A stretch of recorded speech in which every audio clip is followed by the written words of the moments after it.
Africa Content TV.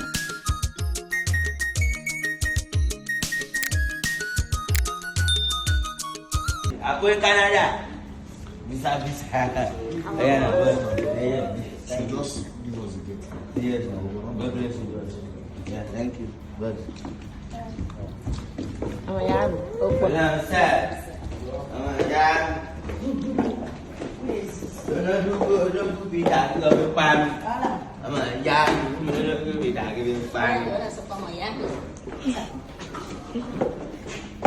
Aku odogu bita. Obi Cubana say, you know they greedy. Say they don't they rip for outside though.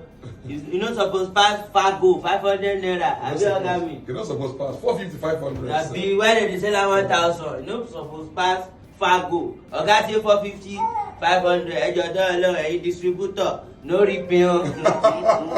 Wala.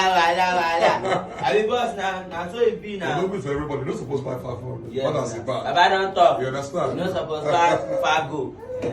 If price rise, Baba go talk. You never rise. You know the rise. You see. Don't be fake, Orijo. Yeah, thank you. All right. So. Don't say another man for Canada. You dey hear? Yes, sir. Wala.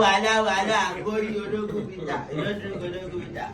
What you want drink again? Wala. 2023. 2023. Orogubita don't blow. You don't know. I can't blow there.